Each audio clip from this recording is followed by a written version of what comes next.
Alors les travailleurs indépendants sont partout autour de nous, on les côtoie au quotidien. Ce sont les artisans, ce sont les commerçants, ce sont les professions libérales. Ils représentent environ 14% des travailleurs. Alors les travailleurs indépendants ont été majoritaires en France jusqu'au milieu à peu près du 19e siècle. Et c'est ensuite avec l'industrialisation que le nombre de travailleurs indépendants a diminué au profit des salariés pour pratiquement disparaître au début des années 2000 avec une population qui était de l'ordre de 10% des travailleurs. Mais ce qu'on a vu apparaître depuis quelques années, c'est l'apparition de nouveaux travailleurs indépendants, c'est-à-dire de nouvelles catégories de travailleurs indépendants qui ont un statut d'indépendants, mais qui ne reprennent pas complètement les codes traditionnels des travailleurs indépendants. Notamment, ce sont des personnes qui vont créer de nouvelles appellations afin de se distinguer des travailleurs indépendants traditionnels. C'est pour ça qu'on a vu apparaître dans la presse l'apparition de notions comme makers, coworkers, freelancers, mumpreneurs, influenceurs, etc., etc. Donc on a affaire à une population assez hétérogène qui renvoie à des activités très différentes, mais pour autant, ce qu'on constate, c'est que c'est un phénomène mondialisé qui s'observe plutôt dans les centres urbains, et c'est plutôt des travailleurs indépendants qui ont un haut niveau d'études. Ce qui est intéressant également de noter, c'est que ces nouveaux travailleurs indépendants remettent parfois en question l'économie locale.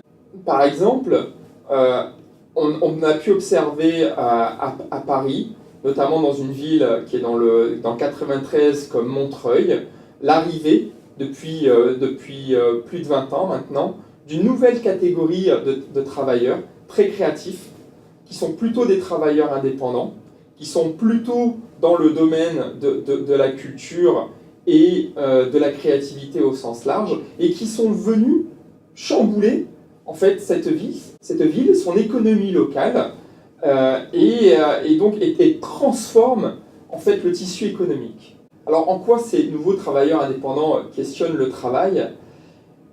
Eh bien, on observe avec ces nouveaux travailleurs indépendants le passage d'une logique d'emploi, c'est-à-dire un rapport au travail qui est basé sur un contrat de travail qui accorde une certaine sécurité de l'emploi aux détenteurs de ce contrat, à une logique plutôt d'activité, c'est-à-dire une logique qui est basée sur le développement et l'animation d'un réseau afin de créer des opportunités. Dans ce cas, on passe d'une sécurité de l'emploi à une sécurité de l'activité, et la sécurité de l'activité provient de la faculté qu'a le nouveau travailleur indépendant de développer des contacts, développer un réseau qui va entraîner en fait une activité professionnelle régulière.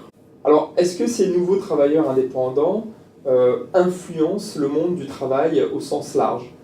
Alors, d'une part, ce qu'il ne faut pas oublier, c'est que ces nouveaux travailleurs indépendants sont minoritaires, même au sein de la catégorie des travailleurs indépendants elle-même. Mais cela étant, ils donnent à voir des pratiques qui se développent également chez les salariés. On pense notamment à certaines caractéristiques du travail qui sont celles d'un travail plus mobile, plus connecté, plus collaboratif, plus créatif. On pense également au potentiel des nouvelles technologies qui sont utilisées par ces salariés. L'usage des technologies mobiles permettent de questionner l'espace et le temps du travail. Chez les salariés, c'est tout simplement le développement du télétravail.